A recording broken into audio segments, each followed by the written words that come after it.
할렐루야. 예, 오늘 우리는 이렇게 함께 모여서 예배를 드립니다. 여러분들 중에는 오늘 이 자리에 나온 것을 마음속으로 기다리고 고대하고 기쁨으로 사모함 가운데 이 자리에 나오신 분들도 계실 것이고, 또 어떤 분들은 나오기는 나왔지만 여기까지 오기까지 내가 이 시국에 교회를 가야 하나 말아야 하나 많은 고민과 갈등을 하고, 그래도 그 가운데서 이겨내고 이 자리까지 나오신 분들도 있으실 줄 압니다.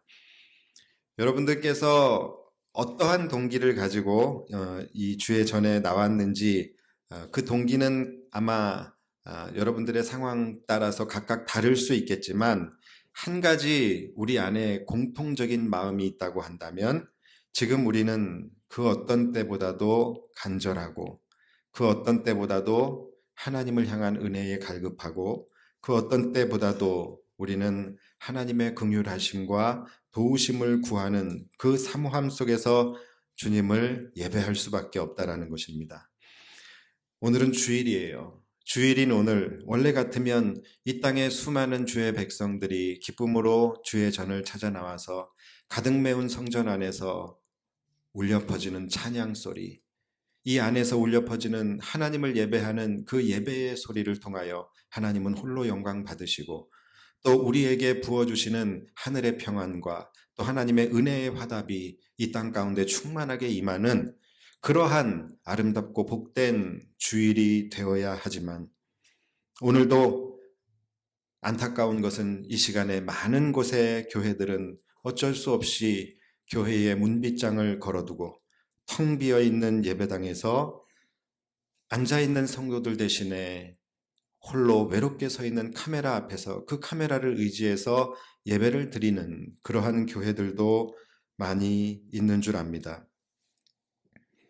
이러한 현실이 너무나도 서글프고, 또 안식일의 주인이 예수님이시고 오늘 예수님께서 주인공으로 영광 받으셔야 할 이 날에 우리가 텅 빈 예배당을 하나님 앞에 올려드릴 수밖에 없는 이 부분에 대해서 너무나도 하나님 앞에 죄송스럽고 송구스러운 마음을 금할 길이 없습니다.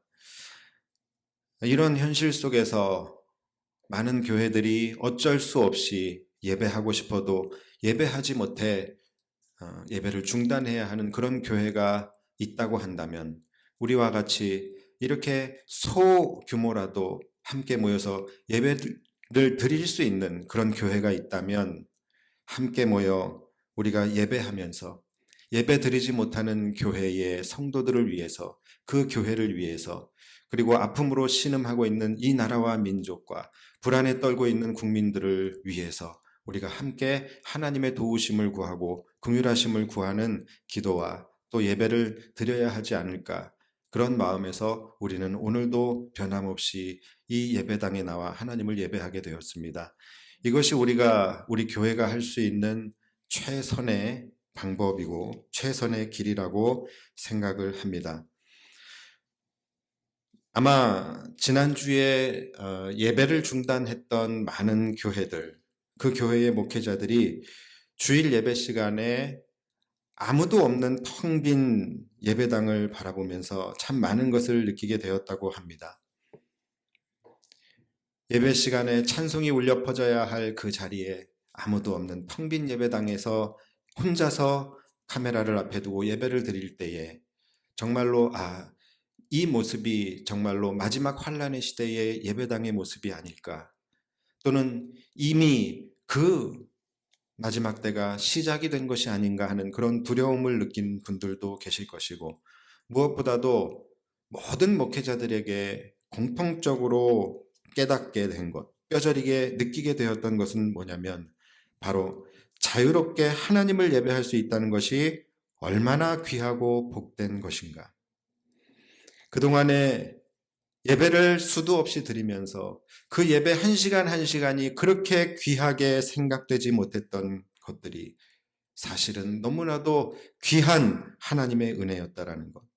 그동안 수많은 예배를 드리면서 이 예배를 드릴 수 있다라는 것에 대해서 감사치 못했던 그러한 것들이 사실은 너무나도 우리가 감사해야 할 조건들이었다라는 것을 새삼 깨닫게 되었다라는 그런 고백을 듣게 되었습니다. 이것은 비단 목회자들만이 느낀 것은 아니었을 거예요. 지금 이 시간에도 이 예배당에 나오고 싶어도 나오지 못하는 많은 성도들이 있습니다. 그들 역시도 지금 아마 그와 같은 생각을 하고 있을 것입니다. 여러분, 예배가 얼마나 귀한 것인지, 또 예배를 드릴 수 있는 자유가 있다라는 것이 얼마나 귀한 은혜이고 축복인지, 지금 이 자리에 앉아서 예배를 드리고 있는 저와 여러분들 역시 아마 다른 생각이 아닐 것입니다. 우리 역시도 이 시간에 함께 모여 하나님을 예배하면서 더 감사할 수밖에 없고 더 감격스러울 수밖에 없고, 그래서 이 예배가 더 간절하게 드려질 수밖에 없는 것이죠.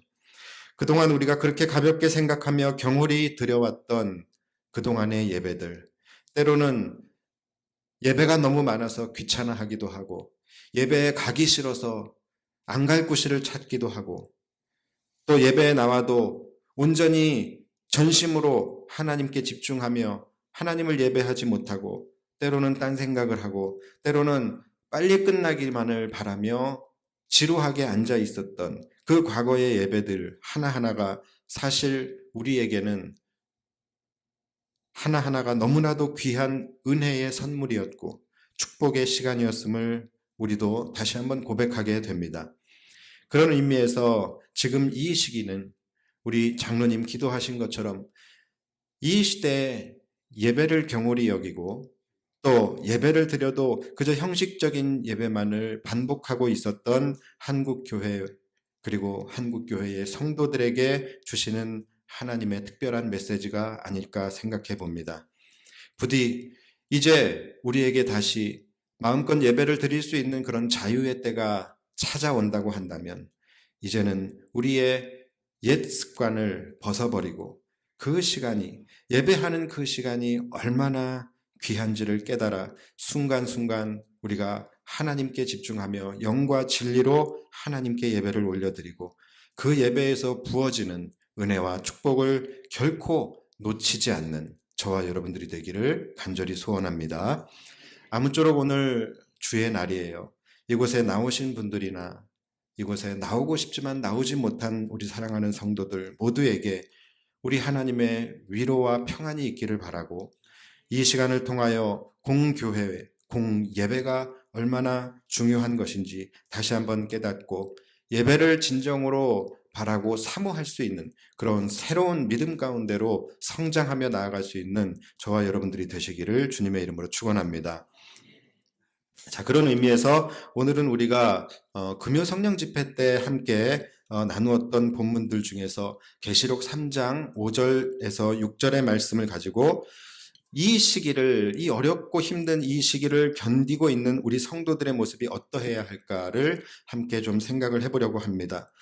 제가 그동안에 소아시아의 7교회를 함께 여러분들과 나누면서 그 교회들마다 환난과 핍박과 위기를 맞이했었는데, 그 초대교회 성도들이 그 환난과 위기 앞에서 끝까지 붙들었던 것이 무엇이며 그들이 붙들지 못하고 놓쳤던 것은 무엇이었는지, 그래서 이 환난의 때에 칭찬을 받았던 교회들은 어떠한 칭찬을, 무엇 때문에 칭찬을 받았으며 또 책망을 받았던 교회들은 무엇 때문에 책망을 받았었는지, 여기에 대해서 여러분들에게 계속적으로 말씀을 드린 바가 있습니다. 지금 생각해 보면 바로 오늘의 이 시기를, 이 민족의 이 시기를 준비하게 하기 위해서 하나님께서 우리에게 그동안 그 말씀을 주시지 않았나라는 그런 생각을 해보게 됩니다. 왜냐하면 각 교회들마다 각기 처한 상황과 환경도 달랐고 그들이 처하게 된 그런 핍박의 정도도 각기 다 달랐어요. 지금 이 나라의 한국 교회의 상황과 너무나도 흡사합니다. 그들이 칭찬을 받거나 책망을 받게 되어진 이유가 있어요. 모든 교회들이 각기 상황과 형편은 달랐지만 핍박의 정도도 달랐지만 결국은 그들이 칭찬과 책망을 받게 된 이유, 그 기준은 단 한 가지에 의해서 그것이 결정되었다라는 것이죠. 그 중심에 있는 그 한 가지가 뭘까요? 바로 신앙 고백이었어요. 교회에서 예배를 드렸느냐 안 드렸냐, 이것이 칭찬과 책망의 기준이 아니었습니다. 그들에게 칭찬과 책망이 결정된 유일한 기준은 바로 그들의 신앙 고백이었습니다. 그들이 어떠한 상황과 어떠한 환난 앞에서도 자신의 신앙 고백을 흐리지 않고 자신의 정체성, 즉 나는 예수 그리스도만이 나의 구원자가 되시고 예수 그리스도만이 나의 주님이 되심을 고백하는 그리스도인이다라는 것.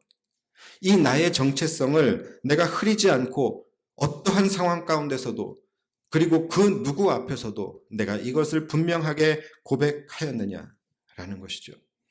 우리가 평안할 때 이러한 내 신앙 고백을 하는 것은 전혀 어렵지 않습니다. 이것은 전혀 두렵지도 않아요.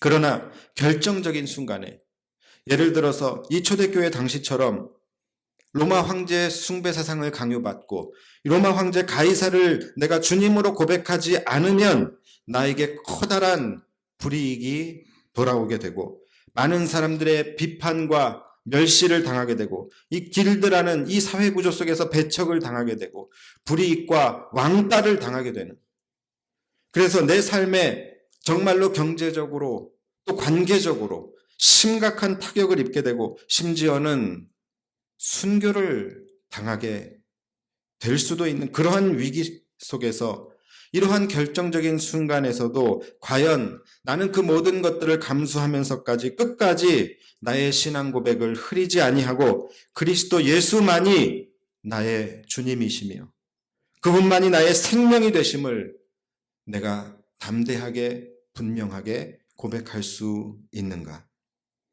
내가 주님을 위하여 죽을지라도 끝까지 내가 주님을 배신하지 않고 예수님만이 나의 주님이시라고 고백할 수 있느냐라는 거예요. 여러분, 예수님의 관심은 온통 여기에 집중되어져 계셨어요. 왜요? 예수님께서 끝까지 우리를 배신하지 않으셨기 때문에. 예수님께서 끝까지 십자가에 달려 죽으시면서까지 우리를 향한 사랑을 멈추지 않으셨고 끝까지 우리를 향한 사랑을 거두지 않으셨기 때문이에요. 예수님은 끝까지 우리를 사랑하셔서 그 하늘 보좌를 버리고 이 땅에 오셨고 우리를 끝까지 사랑하셔서 우리를 위하여 조롱과 멸시와 핍박과 천대와 채찍을 맞으시면서까지도 끝까지 우리를 향한 사랑을 부인하지 않으셨고 끝까지 우리를 위하여 십자가에 달려 죽으셨기 때문이에요. 그렇기 때문에 예수님에게 있어서 우리가 하는 우리의 신앙 고백은 예수님에게 있어서 정말로 중요한 것이었어요. 왜냐하면 우리가 어떻게 신앙 고백을 하느냐, 그리스도의 그 십자가의 사건을 가슴속에 새긴 우리들이 우리의 입술로 어떻게 신앙 고백을 하느냐, 여기에 따라서 그분의 죽음의 의미가 달라지게 되기 때문입니다. 우리가 어떤 신앙 고백을 하느냐에 따라서 우리를 위해 피 흘려 죽으신 그분의 십자가의 죽음이 아무 의미가 없는 헛된 죽음이 될 수도 있고 또 우리가 어떠한 신앙 고백을 하느냐에 따라서 그분의 죽음이 우리의 구원을 이루는 아름답고 위대하고 의미 있는 죽음이 될 수도 있기 때문입니다. 이것이 바로 예수님이 우리의 신앙의 고백에 귀를 기울이시고 우리의 신앙 고백에 모든 초점을 두고 계시는 이유가 되는 거예요. 소아시아 일곱교회의 칭찬과 책임을 결정짓는 유일한 기준 역시 그들의 신앙 고백이었습니다. 여러분, 이것은 오늘을 살아가고 있는 우리도 마찬가지입니다. 우리가 신앙 고백을 흐리지 않는다는 것, 우리에게도 너무나 중요한 문제예요. 왜냐하면 십자가를 바라보는 우리의 신앙, 그리고 그 신앙의 고백, 이 신앙의 고백에 따라서 그리스도의 죽음의 의미가 달라지고 우리가 훗날 하나님 앞에 섰을 때의 칭찬과 책망이 결정되어지게 되고 십자가 사건의 의미가 달라지며 더 나아가 가장 중요한 우리의 구원과 멸망이 정해질 수 있기 때문입니다. 그래서 여러분 지금 특별히 이 시기를 우리가 정말로 잘 보낼 수 있어야 합니다. 주님은 우리가 이런 상황 속에서 주일에 나와서 교회에 나와서 예배를 했느냐 안 했느냐, 또 이 교회가 공예배를 고수했느냐 안 했느냐, 여기에 따라서 우리를 칭찬하시거나 책망하시지 않아요. 주님은 그것을 보지 않으셔요. 그리고 그것이 우리의 구원의 여부를 결정짓는 것은 더더욱 아니에요. 제가 걱정하고 있는 것은 여러분들의 마음과 행동입니다. 우리 성도들의 마음과 행동이에요. 지금 교회를 다니고 있는 사람들에 대한 여론이 너무너무 좋지 않아요. 마치 교회가 이번 코로나 사태의 주범인 것처럼, 그리고 교회에서 이 예배라는 것을 드리게 되면은 마치 사회를 거스르고 이 사회에 해악을 끼치는 그런 이기적인 집단인 것처럼 매도하고 있습니다. 제가 분명하게 말씀드리지만 이것은 분명히 잘못된 것입니다. 누가 봐도 정상적인 생각과 정상적인 이성만, 정상적인 판단력만 가지고 있어도 이것은 잘못된 것이라는 것을 알 수 있어요. 만약에 지금 이 상황이 전 국민의 외출이 금지되어져 있고 여러 가지 집합시설이 규제되어지고 있는 그러한 상황이라고 한다면 그 모든 것들을 깨고 위반하면서까지 교회에 성도들이 모여 하나님을 예배한다고 한다면 마땅히 비난받아야 합니다. 그것은 이 대한민국 백성들의 건강과 안위를 위협하는 행위가 될 수 있어요. 그것은 마땅히 비난받아야 해요. 그런데 지금은 그렇지 않습니다. 사람들이 모여 있는 곳은 교회 말고도 수도 없이 많아요. 교회보다 훨씬 더 위험한 곳이 수도 없이 많아요. 코로나가 찬양 소리에만 반응하는 것 아니에요. 코로나가 예배 소리를 통하여 전파되어지는 것도 아니에요. 그런데 유독 일주일에 이 1시간 모든 예배를 취소하고 일주일에 이 1시간 모여서 예배하는 교회에다가 비난의 화살을 집중적으로 쏘아붓는 것, 이것은 여러분 정말로 이상한 현상입니다. 지금도 밀폐된 지하철 안에, 그 조그만 한 칸 안에 200명이 타고 다녀요. 지금도 그 좁은 버스 안에 많은 사람들이 여전히 타고 다녀요. 동네를 둘러보시면 아직도 많은 커피숍을 비롯하여 많은 곳에 많은 사람들이 모여 있고, 또 동네의 약국마다 지금 수많은 사람들이 하루 종일 북적이고 있습니다. 저도 이번 주에 마스크를 사기 위해서 줄을 섰어요.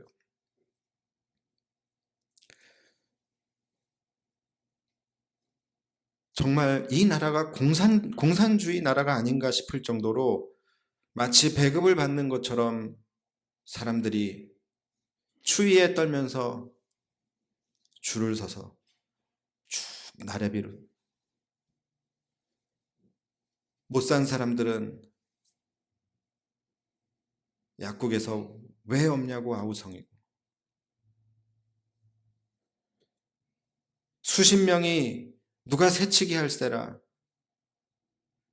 따닥따닥 줄을 서서 있는데, 위험하기로 따지면 거기가 제일 위험해요. 거기서 사람들 기침하고 감염이 돼도 그 자리에서 감염이 되겠더라고요.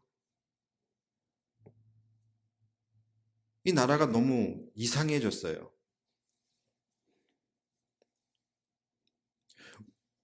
우리가 공무원도 아닌 약사에게 또는 약국의 직원에게 왜 신분증을 보여주고 왜 우리의 주민등록 번호를 그들에게 보여줘야 하는지 너무나도 이상한 것이 많지만 여기에 대해서는 어떤 말도 없으면서 이렇게 모든 예배 다 취소하고 주일날 1시간 예배하는 것이 그렇게 이 사회에 해악을 미치는 일입니까? 많은 인원이 모이는 것은 당연히 피해야죠. 그래서 많은 인원이 모이는 교회는 지금 예배를 중단하고 있습니다. 지금 우리의 예배가 정말로 사회를 위협하는 칼이 되고 있습니까? 저는 여기에 동의할 수 없어요. 이들의 논리 뒤편에는 정말로 나라의 안위를 걱정하는 것인지 아니면 그냥 교회가 싫은 것인지 그냥 교회가 싫어서 교회를 비판하기 위한 정말로 최적의 명분을 찾아서 이러는 것인지 이것이야말로 논리가 없는 억지 주장, 근거 없는 비난, 형평성이 사라진 부당한 핍박 아니겠습니까? 중요한 것은 제가 여러분들에게 지금 이러한 사회를 우리는 대적해야 합니다. 우리는 이러한 사회를 비판해야 합니다. 제가 지금 이 말씀을 드리고자 하는 것이 아니라 이 상황을 마주하고 있는 우리 그리스도인들의 마음 자세와 행동이 어떠해야 하겠느냐라는 거예요. 여러분 인터넷 댓글을 보면은 지금 교회에 대한 굉장히 원색적인 비난 그리고 그것을 더 나아가서 협박까지 그런 댓글들이 많이 달려요. 많은 사람들이 지금 익명성 뒤에 숨어서 기독교에 대해서 지금 굉장히 심각한 비판을 하고 있습니다. 저도 그런 댓글들을 보고 있자니 저도 위축되고 겁도 나고 갈등하게 되는 것도 사실이에요. 지금 세상의 현장에서 일하시고 있는 여러 성도님들께서는 아마 더 힘든 시간들을 보내고 계실 거예요. 월요일 날 출근을 하면은 직장 동료들이 너 교회 갔었어를 물어본다고 하죠. 왜 물어봐요? 믿지 않는 동료들은 지난 주말에 클럽에 갔는지 백화점을 갔는지 극장에 갔는지 호프집에 갔는지 그런 것에 대해서 전혀 궁금해하지 않으면서 왜 그리스도인들이 주말에 교회 갔었는지는 왜 그렇게 궁금한지 그것을 물어보면 우리는 죄인처럼 어떻게 해야 할지 모르고 갔다고 해야 할지 안 갔다고 해야 할지 이러한 사회적 분위기 속에서 우리 그리스도인들은 어쩔 수 없이 죄인 아닌 죄인이 되어가고 있고 자연히 세상 속에서 우리 성도들은 지금 위축되어져 있고 예수를 믿는다는 이유로 사람들의 눈치를 보는 그런 지경에까지 이르게 되었습니다. 이런 현실 속에서 과연 우리가 어떻게 반응해야 할 것인가? 과연 무엇이 믿음인가? 그래서 지금 많은 성도들이 이 세상 속에서 사람들의 비난을 피하기 위해서, 사람들의 비난을 받지 않기 위해서, 혹은 사람들로부터 나도 그리스도인이지만 저 그리스도인들과는 달라라고 나는 마치 개념 있는 그리스도인인 평가를 받기 위해서 그들의 편에 서서 그들과 함께 교회를 비난하고 그들이 듣기 좋은 말을 하고 그들의 생각과 나는 전혀 다르지 않다라는 것을 어필하기 위해서 노력을 합니다. 나도 성도이지만 정말로 이런 시국에 예배드리고 있는 교회들은 도대체 뭐야? 정말로 부끄러워, 창피해. 같은 교인으로서 이해가 안 돼. 나는 개념 있는 그리스도인이야. 여러분, 도대체 무엇이 맞는 것일까요?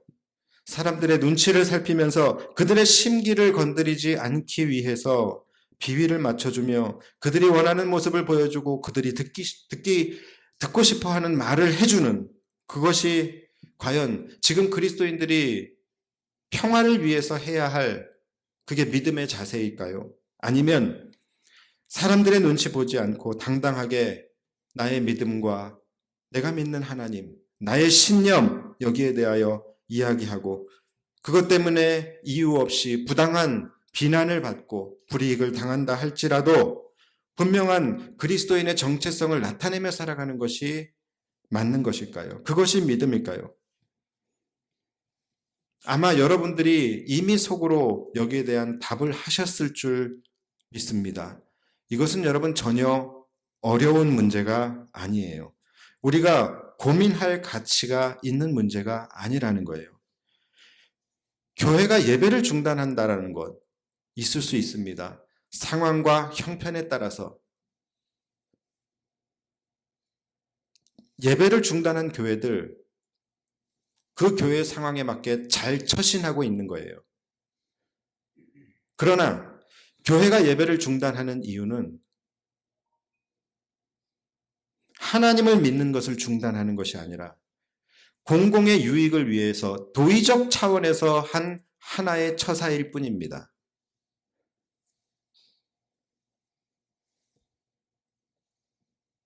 그것과 우리가 세상 속에서 그리스도인임에도 불구하고 그리스도인임을 숨기고 우리의 신앙 고백을 흐리고 내가 그리스도인이라는 것을 부끄러워하고 여러분 이것은 도의적 차원의 문제가 아니라 신앙 고백의 문제예요.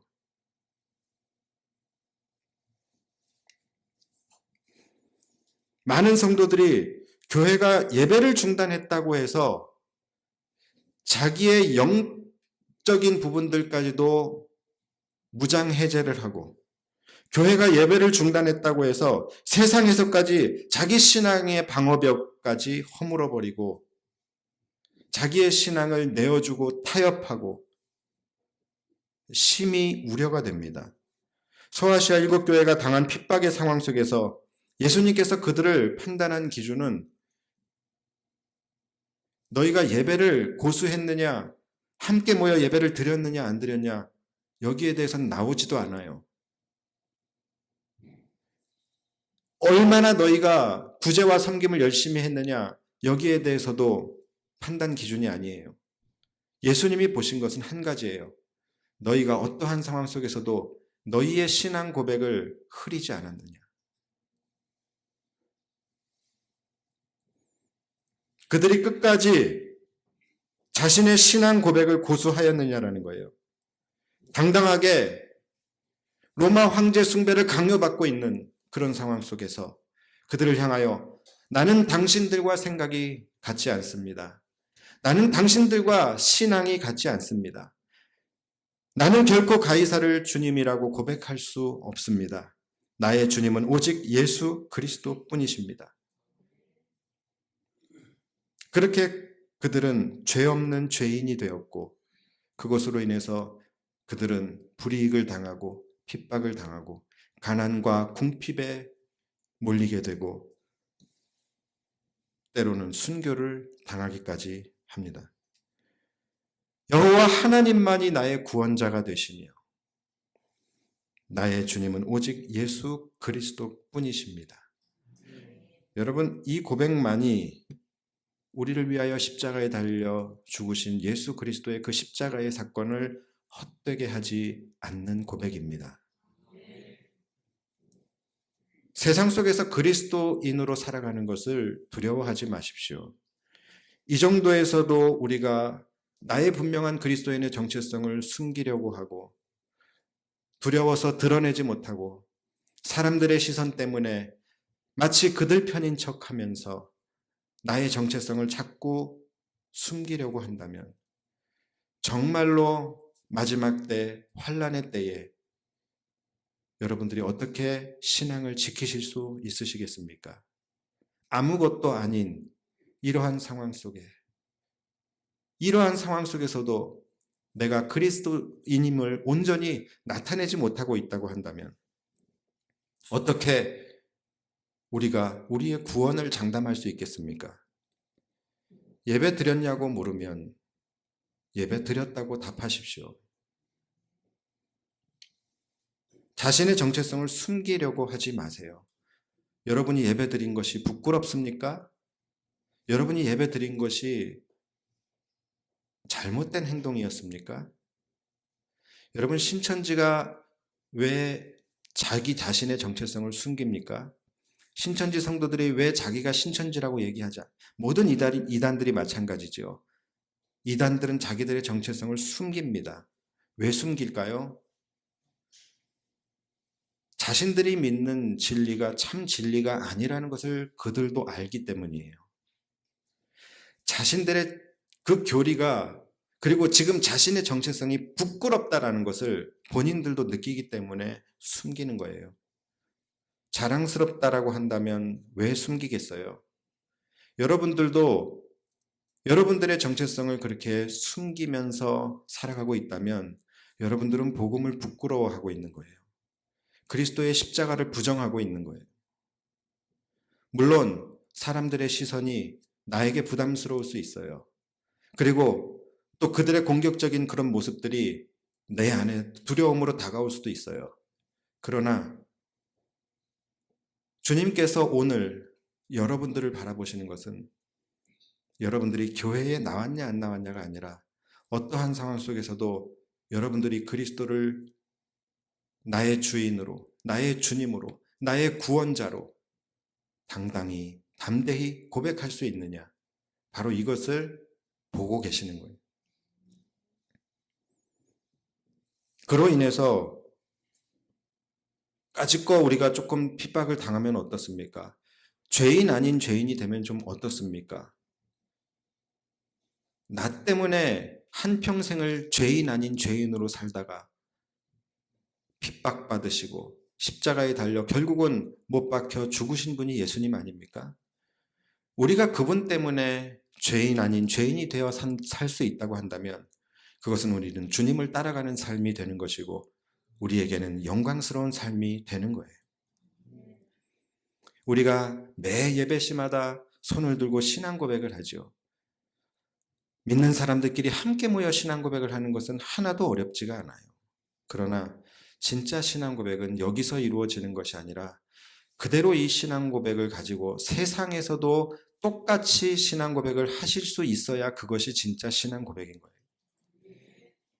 그리스도인들을 욕하고 있는, 기독교인들을 비판하고 있는 그 사람 앞에서 나는 전능하사 천지를 만드신 하나님을 믿사오고 그 외아들 주 예수 그리스도를 믿고 그분을 나의 구주로 모시고 있으며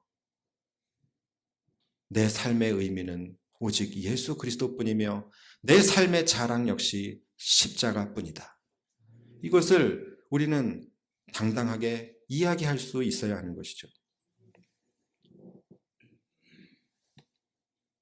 오늘 본문을 보면 우리가 끝까지 주님만이 나의 주인이시며 나의 생명이시라는 그 신앙 고백을 흐리지 않고 지켜서 끝까지 믿음 지킨 이긴 자가 되면 주님께서 우리에게 흰옷을 입혀주시고 우리의 이름을 생명책에 기록하시며 결코 지우지 않으시겠다라고 약속하십니다.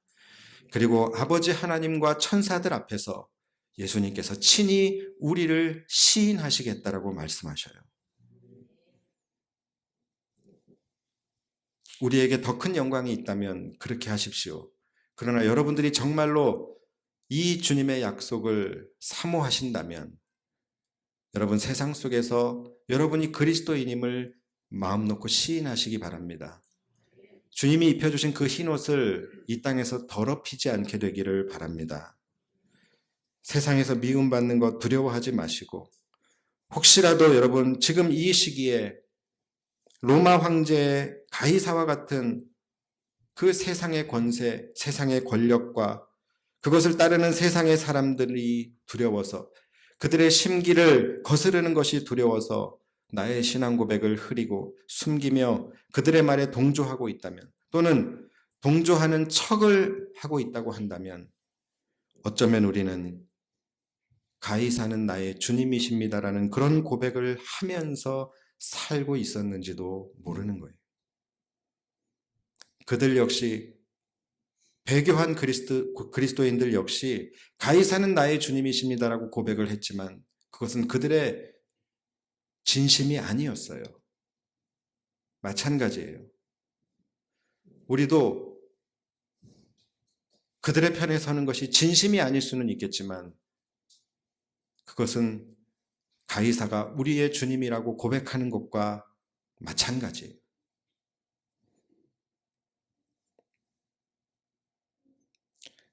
만약에 우리가 드리는 이 공예배가 백성들의 안위를 위협하는 칼이 되고 있다고 한다면 마땅히 중단해야 합니다. 그리고 중단할 수 있습니다. 그러나 여러분, 신앙 고백은 그 누구에게도 칼이 되지 않습니다. 여러분들이 신앙 고백을 한다고 해서 그것이 그 누구에게도 위협이 되지 않아요. 그러므로 우리는 신앙 고백을 중단할 이유도 어떤 명분도 없다라는 거예요. 예배가 중단되었다고 해서 여러분들의 신앙 고백까지 중단되어서는 안 되는 것입니다. 예배가 중단되었다고 해서 여러분들의 신앙 고백과 여러분들의 경건 생활까지 중단되어서는 안 된다는 거예요. 경건 생활은 왜 중요합니까? 경건 생활 역시 여러분들과 하나님과의 관계 속에서 여러분들이 하나님께 올려드리는 신앙 고백이에요. 그렇기 때문에 예배는 중단됐다 할지라도 여러분들은 더 뜨겁게 날마다 하나님 앞에 여러분들의 신앙 고백을 올려드리고 세상 속에서 많은 사람들 앞에서 나는 그리스도인임을 당당하게 밝히며 여러분들의 정체성을 나타내며 살아갈 수 있어야 하는 것이죠. 그래서 여러분들 정말로 잘 견디어내셔서 여러분들의 믿음의 옷을 더럽히지 아니한 자들이 되셔서 먼 훗날 우리가 정말로 하늘나라에서 함께 만날 때에 우리 모두가 함께 흰옷을 입고 기쁨으로 주님을 예배하며 다시 만날 수 있게 되기를 주님의 이름으로 축원합니다. 기도하겠습니다.